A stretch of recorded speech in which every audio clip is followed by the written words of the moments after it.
ప్రచారానికి ఇంకా మిగిలింది 7 రోజులే. నియోజకవర్గాలను చుట్టేస్తున్న నేతలు. ప్రజలు దీవిస్తే దేశం కోసం పిడికిలి బిగిస్తా. తెలంగాణ నుంచి పొలికేక పెట్టాలన్న కేసీఆర్. పెట్టుబడులు రావు, రౌడీలదే రాజ్యం, జగన్ అరాచక శక్తి అన్న చంద్రబాబు. నిమిషం మాట్లాడితే 40 సార్లు కమలం జపం. యూపీలో బీజేపీ నేతల వీరాభిమానం. పతనానికి మరింత చేరువలో జెట్ ఎయిర్వేస్. మరో 15 సర్వీసులు రద్దు చేసిన యాజమాన్యం. ఎన్నికలు సమీపిస్తున్న వేళ ప్రచారంలో జోరు మరింతగా పెంచారు టీడీపీ అధినేత. ఎక్కడికక్కడ విపక్షాన్ని ఎండగడుతూ విమర్శల వర్షం కురిపిస్తున్నారు. జగన్, కేసీఆర్, మోడీ కుట్రల ప్రజలకు వివరిస్తూ ప్రచారంలో వేడి పెంచుతున్నారు. తెలుగు తమ్ముళ్లలో జోష్ నింపుతున్నారు. నిన్న చిత్తూరు, నెల్లూరు జిల్లాల్లో ప్రచారం చేసిన ఆయన ఇవాళ ఆత్మకూరు, ఉదయగిరి, కనిగిరి, వినుకొండ, నర్సరావుపేటలోని రోడ్ షోల్లో, బహిరంగ సభల్లో పాల్గొంటారు.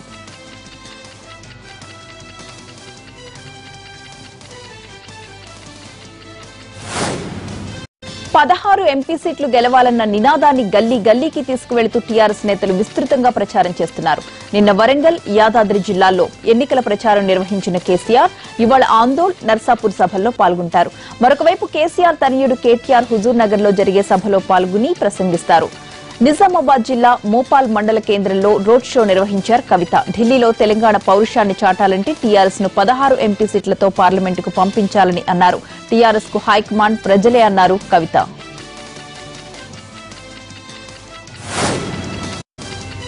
ఎన్నికల షెడ్యూల్ వచ్చినప్పటి నుంచి వరుస ప్రచారాలతో బిజీగా ఉన్న వైసీపీ అధినేత జగన్ నిన్న ప్రచారానికి విరామం ఇచ్చారు. నియోజకవర్గాల వారీగా జరుగుతున్న ప్రచారాన్ని సమీక్షించడానికి సమయం కేటాయించారు. ఇవాళ గుంటూరు, ప్రకాశం, కృష్ణా జిల్లాల్లో జగన్ పర్యటిస్తారు. ఉదయం 9:30కు గుంటూరు జిల్లా సత్తెనపల్లి నుంచి ప్రచారం మొదలవుతుంది. 11:30 గంటలకు గురజాలలో ఎన్నికల ప్రచారం నిర్వహిస్తారు జగన్. మధ్యాహ్నం ప్రకారం జిల్లాకు చేరుకుని 1:30కు ఒంగోలులో ఎలక్షన్ క్యాంపెయినింగ్ ఉంటుంది. మధ్యాహ్నం 3:30కు కృష్ణా జిల్లా మైలవరం చేరుకుని ఎన్నికల ప్రచార సభలో పాల్గొంటారు.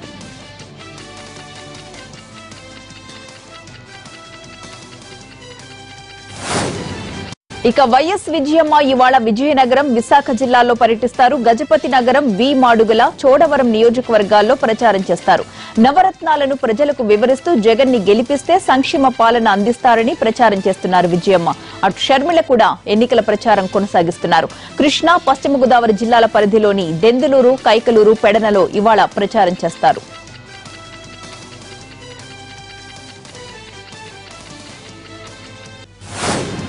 ప్రత్యర్థి పార్టీలు ఎన్ని కోట్ల రూపాయలు ఖర్చు చేసినా అసెంబ్లీలో తాను అడుగు పెట్టే తీరుతానని అంటున్నారు జనసేన అధినేత. అవినీతి పరుల భరతం పడతానని హెచ్చరిస్తున్నారు ఆయన. మరోవైపు ఎన్నికల ప్రచారంలో మరింత దూకుడు పెంచారు. మాయావతితో కలిసి 2 రోజుల పాటు ఏపీ, తెలంగాణలో పర్యటించనున్నారు. ఇవాళ ఉదయం విశాఖలో పవన్ తో కలిసి ప్రెస్ మీట్ లో పాల్గొంటారు మాయావతి. మధ్యాహ్నం 3 గంటలకు విజయవాడ అజిత్ సింగ్ నగర్ లోని మాకినేని బసవపున్నయ్య స్టేడియంలో నిర్వహించబోతున్న బహిరంగ సభలో పాల్గొంటారు. రేపు మధ్యాహ్నం 3 గంటలకు మాయావతి తిరుపతి శ్రీ వెంకటేశ్వర యూనివర్సిటీ స్టేడియంలో జరిగే బహిరంగ సభకు హాజరవుతారు. సాయంత్రం 5 గంటలకు హైదరాబాద్ ఎల్బీ స్టేడియంలో జరిగే బహిరంగ సభలో ప్రసంగిస్తారు.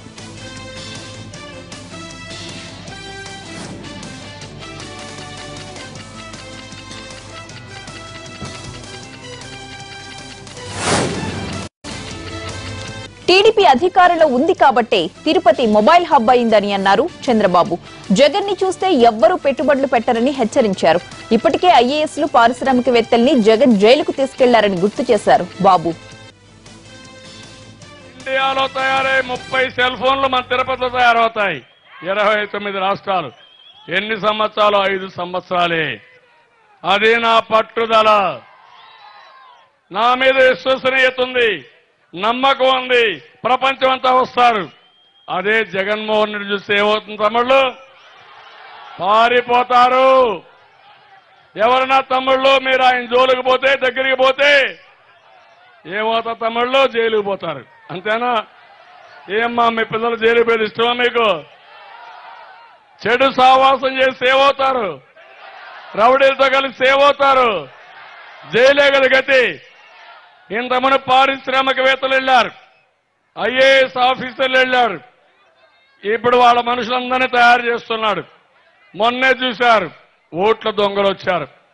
అంత మునుపు రౌడీలు చూశాం, జోబిలు కొట్టేవాళ్ళు చూశాం, ఇంకొక తప్పుడు పనులు చేసేవాళ్ళు చూశాం. కానీ ఓట్లే కొట్టేసేవాళ్ళు వచ్చారంటే ఎంత దుర్మార్గులో మీరు ఆలోచించాలి. గాంధీ పుట్టిన రాష్ట్రంలో మోడీ పుట్టారని సెటైర్లు వేశారు చంద్రబాబు. గాంధీ అసత్యం చెప్పరని, మోడీ సత్యం చెప్పరని ఆగ్రహం వ్యక్తం చేశారు.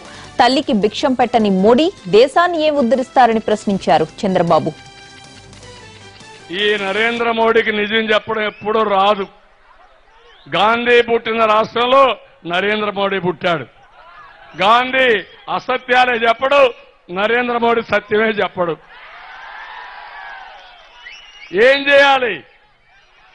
నరేంద్ర మోడీ గాంధీ అహింసావాదం, నరేంద్ర మోడీది హింసావాదం. మీరు చూడండి ఎంత వ్యత్యాసం. ఒకే గడ్డ, ఒకే రాష్ట్రం, ఒకే ప్రాంతం, ఎంత వ్యత్యాసాలు ఉన్నాయి చూడండి. నన్ను గురించి మాట్లాడతాడు, నా కుటుంబం గురించి. నేను బాధపడతానా? నేను గర్వపడుతున్నావనా కాదా? నాకు ఒక కొడుకున్నాడు, ఆయనకు భార్య ఉంది, నా భార్య ఉంది, నాకు ఒక మనవడు కూడా ఉన్నాడు. ఉన్నాడా లేదా? నరేంద్ర మోడీ నీ కథ ఏంటి చెప్పాలి కదా. ఎందుకు చెప్పరు మీరు? అంటే కట్టుకున్న భార్యను చూడలేడు, తల్లిని చూడలేడు, తల్లికి భిక్షం పెట్టేవాడు దేశాన్ని ఉద్ధరిస్తాడంట. మోడీ కరుడుగట్టిన ఉగ్రవాదన్నారు చంద్రబాబు. మైనారిటీలకు రక్షణ లేకుండా చేశారని ఆరోపించారు. మైనారిటీలను అన్యాయంగా జైల్లో పెట్టారని మండిపడ్డారు బాబు. ఈ అభివృద్ధిని అడ్డుకుంటారా మీరు? మీకే అధికారం ఉంది? మీరెవరు? ఈ టెంపుల్ మాది కాదని మిమ్మల్ని అడుగుతున్నా. మా హక్కు తీసుకోవడానికి మీరెవరు చేస్తారని చెప్పి అడుగుతున్నా. అందుకే తమ్ముళ్ళు నేను మిమ్మల్ని అందరూ కోరేది, నరేంద్ర మోడీ కరుడుగట్టిన ఉగ్రవాది, మంచివాడు కాదు. అదే మరి ఇక్కడ మైనారిటీ సోదరులు ఉన్నారు, వాళ్ళందరినీ ఒకటే కోరుతున్నా, తమ్ముళ్ళు మళ్ళీ కానీ మీరు కానీ నరేంద్ర మోడీకి ఓటేస్తే చాలా సమస్యలు వస్తాయి. గుర్తించారా తమ్ముళ్ళు? మైనారిటీ సోదరులందరూ త్రిపుల్ తలాక్ పెట్టారా లేదా? మిమ్మల్ని జైల్లో పెట్టాలని ఆలోచించారా లేదా? ఆ మధ్యకాలంలో గోదావరిలో ఏం జరిగింది? 2000 మందిని చంపేశారు. ఆ రోజు నేను అడిగాను, నరేంద్ర మోడీ ఈ దేశం ఉండడానికి అర్హత లేదు, ఈయన రాజీనామా చేయాలని డిమాండ్ చేసిన మొట్టమొదటి వ్యక్తి నేనేనని మీ అందరికీ తెలియజేస్తున్నా. ఆ తర్వాత మీరు చూస్తే ప్రపంచంలో ఏ దేశానికి పోయినా ఈ నరేంద్ర మోడీ మా దేశానికి రాకూడదని అందరూ కూడా ఆయన్ని బ్యాన్ చేసే పరిస్థితికి వచ్చారు. అలాంటి వ్యక్తి ఇప్పుడు ప్రధానమంత్రి అవుతారు. కొమ్ములు వచ్చినట్టు మళ్ళా ఈ మైనారిటీ సోదరులందరినీ దెబ్బతీయాలని ఆలోచిస్తున్నారు. ఎన్నికల తర్వాత భూముల సమస్య పరిష్కరిస్తామని అన్నారు తెలంగాణ సీఎం కేసీఆర్. వరంగల్ ఎన్నికల ప్రచార సభలో పాల్గొన్న కేసీఆర్ పోడు భూములు, పట్టా భూముల సమస్యను తప్పకుండా పరిష్కరిస్తామని హామీ ఇచ్చారు. అప్పటి వరకు ఎవ్వరూ లంచాలు ఇవ్వొద్దని విజ్ఞప్తి చేశారు.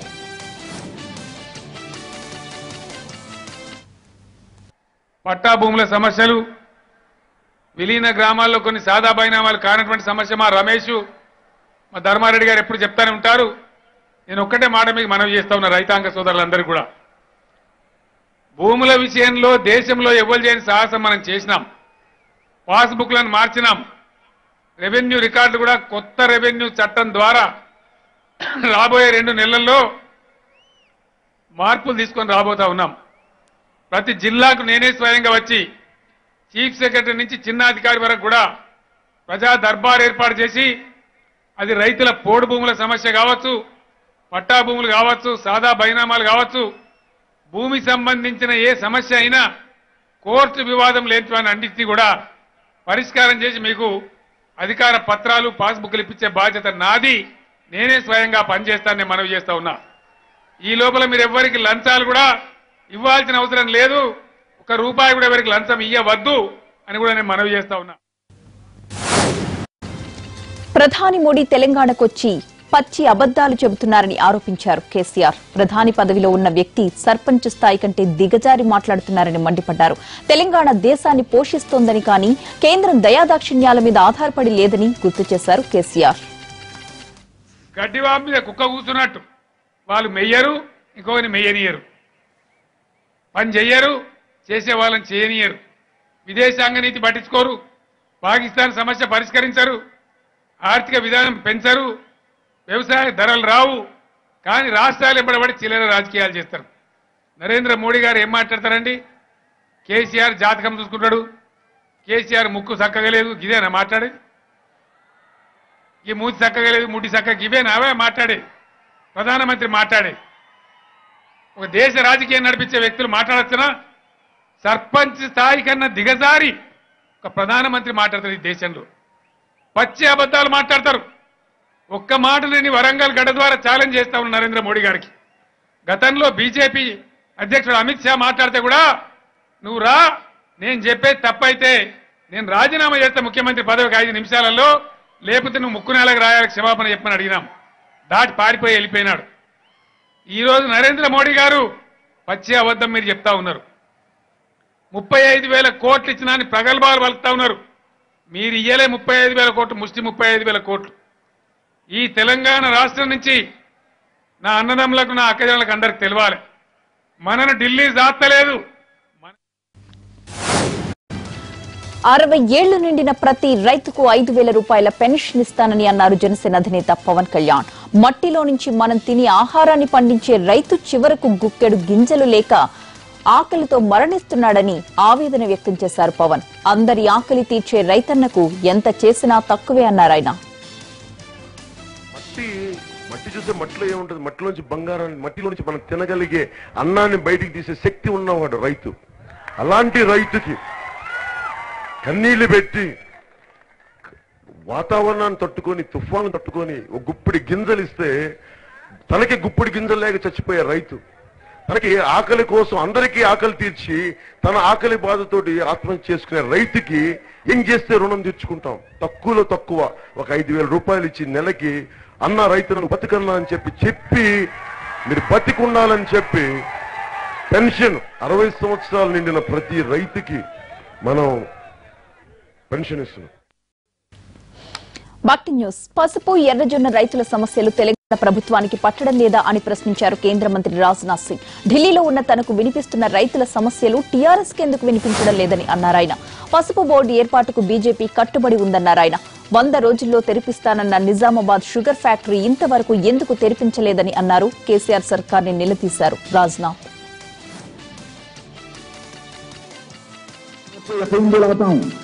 आपकी हल्दी को खरीदने के लिए चाहे कोई भी व्यवस्था करनी पड़ेगी हम करेंगे. जरूरत हुई टर्मरिक बोर्ड बनाने की तो हम बोर्ड बनाने में भी पीछे नहीं रहेंगे. यहां कुछ चल रहा है, कुछ नहीं चल रहा है. करप्शन चल रहा है, चलो कुछ तो कुछ चल रहा है. यह हालत है. लूट चल रही है, लूट चल रही है.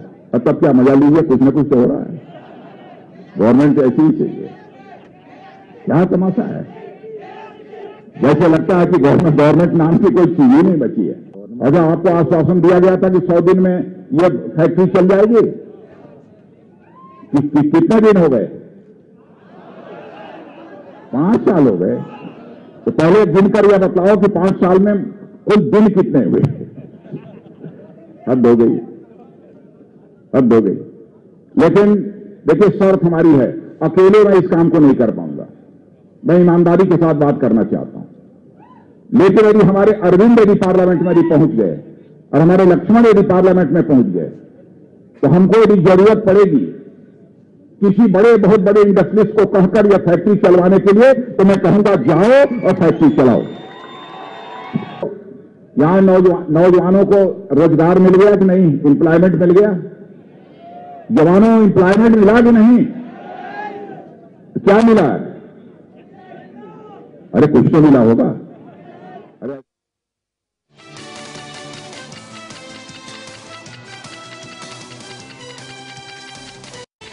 గజ్వేల్ రోడ్ షోలో విహెచ్ విజయశాంతి మధ్య గొడవ జరిగింది. ఎవరు ముందు మాట్లాడాలి అనే విషయంపై వాగ్వాదం నడిచింది. తానే ముందు మాట్లాడతానని విహెచ్ పట్టుబట్టారు. జిల్లా నేతలు సర్ది చెప్పడంతో వివాదం సద్దుమణిగింది.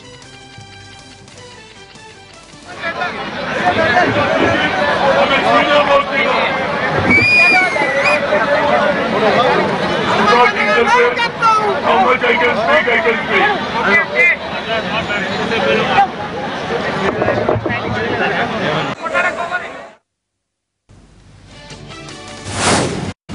ఎన్నికల అఫిడవిట్ లో 2420 కేసులున్నాయని వెల్లడించిన జగన్ కు చంద్రబాబు గురించి మాట్లాడే హక్కు లేదని అన్నారు టీడీపీ ఎమ్మెల్సీ బుద్దా వెంకన్న. పులివెందులలో బాబు సభకు ప్రజలు బ్రహ్మరథం పట్టడాన్ని భరించలేక జగన్ నోటికొచ్చినట్టు మాట్లాడుతున్నారని ఎద్దేవా చేశారు.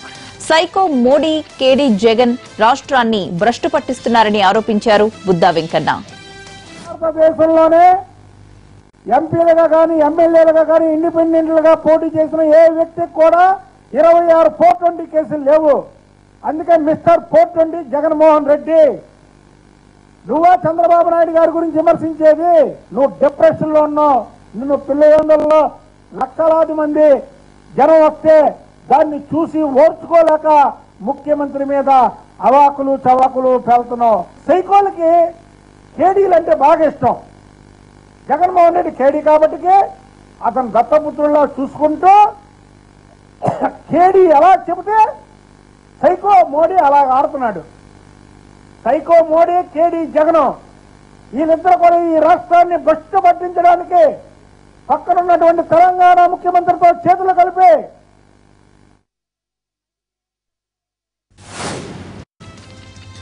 విజయనగరం జిల్లా బొబ్బిలిలో వైఎస్ విజయమ్మ ప్రచారం చేశారు. పాలనలో చంద్రబాబు అన్ని విధాలా విఫలమయ్యారని, ఏ ఒక్క హామీని నెరవేర్చలేదని అన్నారు. 5 సంవత్సరాల పరిపాలన మనం చూస్తే ఒక్కటి కూడా చంద్రబాబు నాయుడు గారు 600 హామీలతో వచ్చాడు, 5 సంతకాలతో వచ్చాడు. రాజశేఖర రెడ్డి గారు ముఖ్యమంత్రి అయిన తర్వాత మొట్టమొదటి సంతకం ఉచిత విద్యుత్ మీద, కరెంటు బకాయిల మీద. ఆ రోజు రైతులు ఆత్మహత్యలు చేసుకుంటే వాళ్ళకు 1.5 లక్ష రూపాయలు ఇవ్వటం జరిగింది. ఆ రోజు రైతులు వేల మంది చనిపోయి ఉన్నారు. అప్పుడు రైతు కుటుంబాలు చాలా దీన పరిస్థితిలో ఉన్నాయి. ఆ రోజు ఒకసారి అసెంబ్లీలో చంద్రబాబు నాయుడు గారిని రైతులు చనిపోయి ఉన్నారు, కుటుంబాలకు 1 లక్ష రూపాయలు ఇమ్మని అడిగితే కూడా చాలా ఎగతాళిగా 1 లక్ష రూపాయలకి ఇప్పుడు 1 లక్ష రూపాయలు ఇస్తే ఇంకా కొంతమంది చనిపోతారని చెప్పి ఎగతాళి చేసిన పెద్ద మనిషి చంద్రబాబు నాయుడు అని కూడా చెప్తా ఉన్నా. మళ్ళా నవరత్నాలు ప్రతి ఇంటికి చేరాలని ఆశపడతా ఉన్నాడు. కాబట్టి మీకందరికీ మంచి చేయాలని తప్పితే ఆయనకి ఇంకొక ధ్యాస లేదని కూడా మీకందరికీ చెప్తున్నా. మీరే ఆయనకు ధ్యాస శ్వాస కూడా అని చెప్తా ఉన్నా. ఈరోజు మీ అందరూ కూడా నేను ఒకటి మనవి చేస్తా ఉన్నా. ఇక్కడి నుంచి రాష్ట్ర ప్రజానీకాన్ని కూడా మనవి చేస్తా ఉన్నా. స్పెషల్ స్టేటస్ ఈరోజు చెప్తున్నా, జగన్ బాబు కాంగ్రెస్ కాదు, బీజేపీ కాదు, ఎవరొచ్చినా కూడా ఆ రోజు ఎల్లయ్య వస్తాడో పుల్లయ్య వస్తాడో ఎవరన్నా రాని, ఈ రాష్ట్రంలో 25 మంది ఎంపీలను గెలిపించుకుందాం. స్పెషల్ స్టేటస్ ఎవరిస్తారో వాళ్ళకే నా మద్దతు ఇస్తానని చెప్తా ఉన్నాడు జగన్ బాబు. కాబట్టి 25 మంది ఎంపీలను గెలిపించుకుందాం, స్పెషల్ స్టేటస్ సాధించుకుందామని ఇక్కడి నుంచి రాష్ట్ర ప్రజానీకానికి అందరికీ కూడా విజ్ఞప్తి చేస్తాను.